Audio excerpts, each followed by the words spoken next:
Lately, there's been a lot of buzz in the community about Bethesda as it regards to them giving an official release date for Starfield and the future of the Elder Scrolls and Fallout franchises.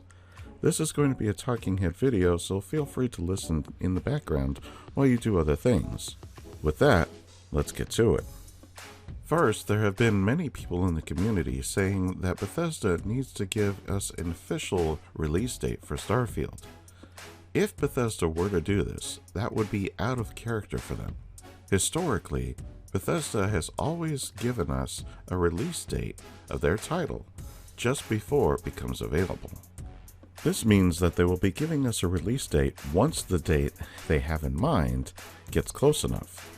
Usually, this happens within a couple of months of the actual release date. Also, historically speaking, we generally don't get any information about said game until the official release date announcement. We then get flooded with information leading up to the release date of that game. Starfield, however, is the exception to this rather than the rule.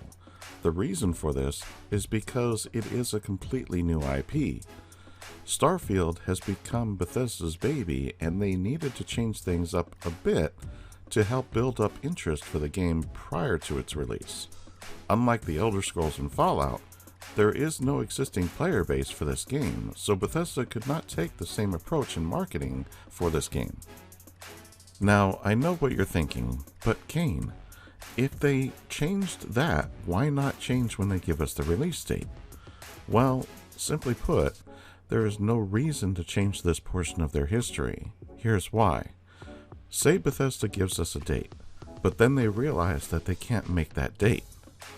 We then have a scenario where we get another delay, which can cause people to lose interest in the game.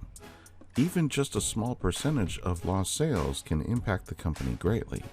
With that in mind, waiting to give a date until they know they can hit that mark is the best approach. In the meantime, they can continue to build interest by releasing more details about the game. This approach is the road that Bethesda has decided to run down. In my opinion, it is the right choice. I don't want them to give us a date until they know it is locked in stone. Also being spoken about in the community is the amount of time taken to release new titles for the Elder Scrolls and Fallout franchises. This is a fair argument, and yes, I am aware of the fact that the Elder Scrolls community has suffered for far longer than Fallout community has, as it relates to single-player games. That said, the Elder Scrolls do have 6 titles under its umbrella, including the online version of the game. Mind you, I am only counting the mainline titles, not any of the offshoots like Blades and such. Fallout also has 6 titles in much the same way. So, from a sheer apples-to-apples comparison, both player bases have equal ground to stand on when it comes to being upset about having to wait for years to get a new single-player game added in. This fact has prompted people in the community to keep pushing for Bethesda to hand off these games to other developers like Obsidian and so on. However, let me play devil's advocate here. Need an example? Okay, let's take a look at the franchise that was once on top of the world in terms of quality and had players lining up to get it on release. Call of Duty is this franchise. The company saw this and said, hey, we can pump out more games if we have these other studios work on new games for the franchise. What happened? The quality dropped sharply. While the quantity did go up, the players were not as happy with the game because it was just not as good overall. If Bethesda did the same thing, we would suffer for it. If you think 76 was bad, just imagine what would happen if some other developer came in blindly and just started pumping out a new game. Bet your bottom dollar that game would not live up to the standards that have been set by the previous titles. And if you think Obsidian is going to make another Fallout, you got another thing coming. Obsidian has way too much on their plate already, and they can't support another AAA game. Obsidian has a smaller crew than Bethesda, and has just as many games that they are working on. So no, they won't be making a Fallout. We already know that Bethesda is moving on to the Elder Scrolls 6 once Starfield is done. They plan to move to Fallout 5 after that. I do agree that Bethesda needs to change how they approach the development process for their games. Just looking at the last two Fallout games, Fallout 4 was a good game, but it had many issues that needed to be addressed. Fallout 76, also a good game in my view, but has had and continues to have many issues. Then, if you look back to Fallout 3, that is a great game.